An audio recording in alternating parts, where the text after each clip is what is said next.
Now, in this module, we will learn about indentation and line spacing with our text. And here, if you're talking about indentation and line spacing, you're usually talking about several lines of text or paragraphs. So we'll just take a sample paragraph that has been previously created here. So this one that I used in the first three. Let's take this paragraph, 2 lines. That's enough that we need to. That's all we need to show this feature. And now we'll go to the paragraph grouping again in the Home tab of the ribbon, and we'll focus our attention to the right-hand side, the upper right-hand side, with these 3 buttons here. This is the decrease indent button. This is sometimes known as the outdent, but this is the increase indent button. So we will take this in by the default stops here of 1/2 inch. So if I click it once, it indents a 1/2 inch, the entire paragraph. One more time, it does another 1/2 inch, so we have a 1 inch indent for this. And to decrease the indent, you just hit the other button. So this goes this way. You also don't even have to have the entire selection, the entire paragraph selected. All you have to do is put the insertion point into the paragraph, and because this applies to the entire paragraph, both the decrease and the increase, all I have to do again is just hit this to go back and forth and decide on my indentation level.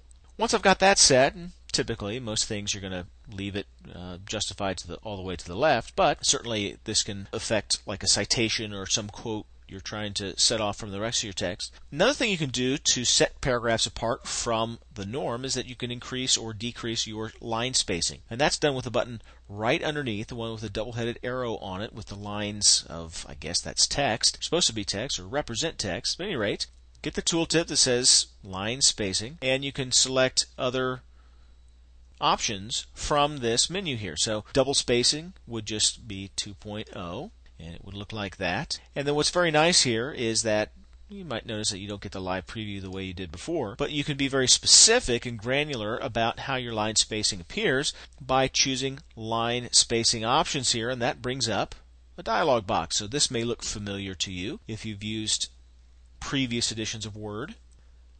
But if you want to manually set your line spacing options without using the ribbon, you certainly have the right, the option to go and do that here. And what's also very nice is that Word anticipates where you want to go. If you're dealing with line spacing and then you click on your line spacing options, notice that it puts that cursor right here. So at 1.15 inches, you want to go up and down. You can just click on the scroll wheel there and then click on OK, and you get the preview here, not the same as a live preview in the document itself.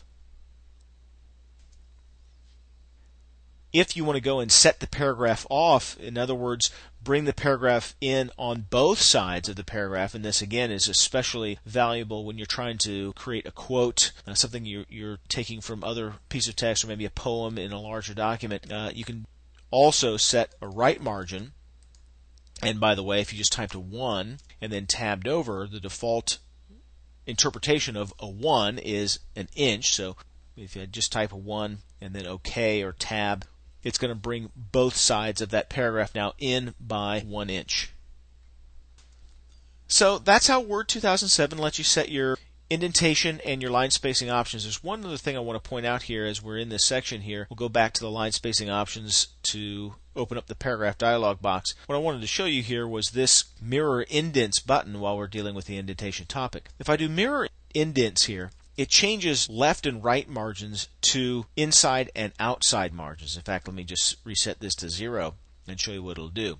But that is for double-sided printing. In other words, if you're printing for something that's going to be bound in the middle, like a book or a spiral notebook, then you might want to select mirror indents, because that will, depending on the page number, keep your indentation where it needs to be so that your text doesn't fold into the place where the pages are bound together. So again, let me show you what that means. If we're on an odd space page and I choose the line spacing options here, it's going to anticipate that what I want is that the text is going to be indented from over here. So this space is going to be freed up because I'm going to have binding when the thing is printed out. I'm going to have binding on the right side of the paper. An even